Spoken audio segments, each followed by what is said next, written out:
तुम मुझसे लिख के ले लो, दाल में कुछ काला है, मेरा हाथ सो गया फिर मेरा हाथ सुन्न हो गया, तुम मेरे लगते क्या हो। ठीक है, अब ऐसी चीज़ें होती हैं जो हम अपनी डेली लाइफ में बहुत बोलते हैं, लेकिन जब बात आती है इनको इंग्लिश में बोलने की तो अटक जाते हैं कैसे इनको ट्रांसलेट किया जाए। तो ऐसे ही कुछ सेंटेंसेस मैं आज आपको इस वीडियो में बताने वाला हूँ। 10 सेंटेंसेस हैं ऐसे ही कन्फ्यूजिंग और डेली जो आप यूज़ कर सकते हैं। तो आप बने रहिए वीडियो के अंत तक। तो चलिए पहले सेंटेंस के साथ वीडियो शुरू करते हैं।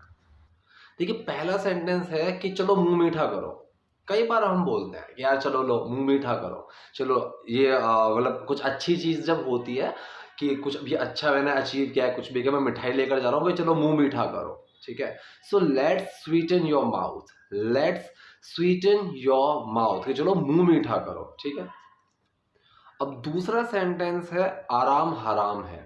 ये चीज़ भी हम बहुत सुनते हैं कि यार आराम हराम है, उठो काम करो, आराम हराम है।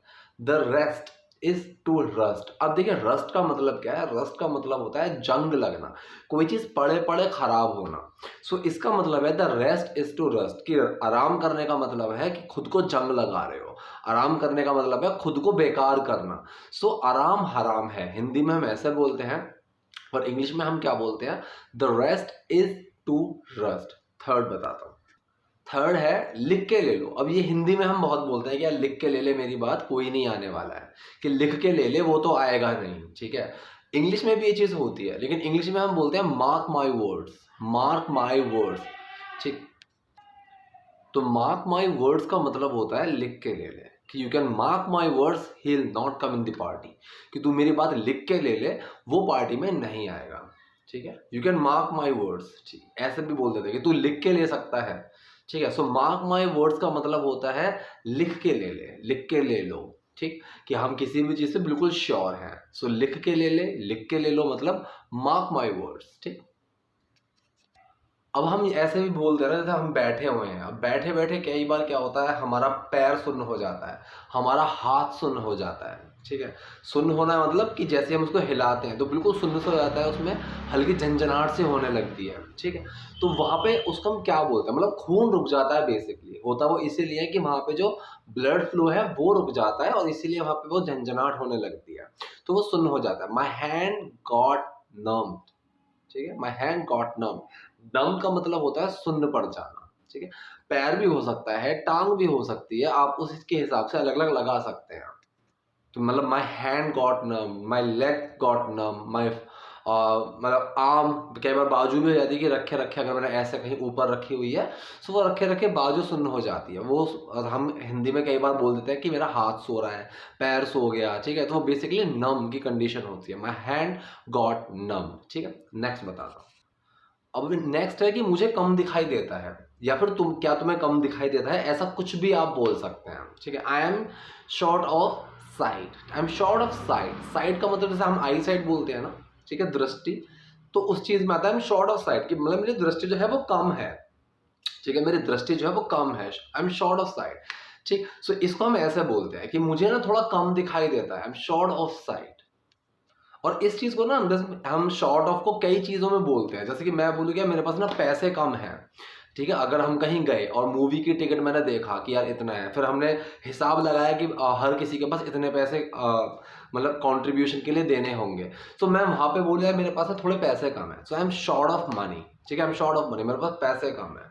ठीक है, तो शॉर्ट ऑफ का मतलब आप कहीं पे भी लगा सकते हैं किसी भी चीज़ की कमी के लिए। ठीक है, शॉर्ट ऑफ वाटर, कि we are short of water, कि यार हमारे पास पानी की कमी है, सो हम कुछ भी बोल सकते हैं। सो यहाँ पे क्या बना कि मैं, मेरी जो नज़रें हैं वो कमज़ोर है, मेरी जो साइट है वो कमज़ोर है, दृष्टि जो है वो कमज़ोर है, so I am short of sight. ठीक है, नेक्स्ट बताता हूँ। अब कई बार हम ऐसे बोलते हैं ना कि यार वक्त वक्त की बात है, सब वक्त की बात है, सब टाइम की बात है, सब वक्त की बात है, ऐसा हम कई बार बोलते हैं। So it is all about time, it's all about time, it's all about time. कि अगर मान लो किसी ने मेरे साथ कुछ अच्छा बिहेव नहीं किया, कुछ साल के बाद, कुछ टाइम के बाद, मैं कुछ अच्छा अपनी पोजीशन पे हूँ और कुछ भी हूँ, फिर मैं उनको किसी इंसान के सामने बोलता है ना, सब वक्त वक्त की बात है, कल तेरा वक्त अच्छा था, आज मेरा वक्त अच्छा है। So it's all about time, it's all about time, सब वक्त वक्त की बात है। नेक्स्ट, अब ये काफ़ी कॉमन है कि यार दाल में कुछ काला है, कुछ तो गड़बड़ लग रही है मुझे, ठीक है। तो इसका मतलब कि जैसे मैं घर आया और ज़्यादातर घर इतना साफ मिलता नहीं है, आज कुछ ज़्यादा ही साफ है। मैं बोला कुछ तो गड़बड़ है यार, दाल में कुछ काला है, आज कुछ है क्या? सो दाल में कुछ काला है, there is something fishy, there is something fishy. English में ऐसे बोलते हैं कि there is something fishy, Hindi में बोलते हैं कि दाल में कुछ काला है, ठीक है। There is something fishy. Next, अब ये है बहुत अच्छा, उसे चने के झाड़ पे मत चढ़ाओ, या फिर मुझे चने के झाड़ पे मत चढ़ाओ, ठीक है। सो डोंट प्रेज हिम और डोंट प्रेज मी, कुछ भी लगा सकते हैं।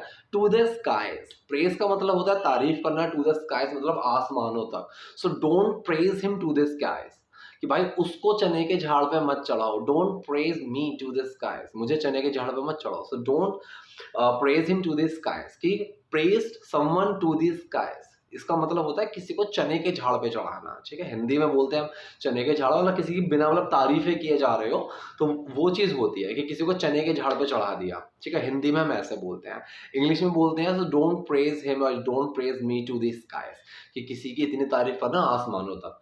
नेक्स्ट, अब अगर मुझे पूछना है ऐसे कि तुम मेरे लगते क्या हो या आप मेरे लगते क्या हो, so who are you to me, who are you to me, ठीक है। मुझे बोलना है कि मैं आपका क्या लगता हूँ, जैसे हम हिंदी में बोलते हैं ना हम आपके हैं कौन, ठीक है।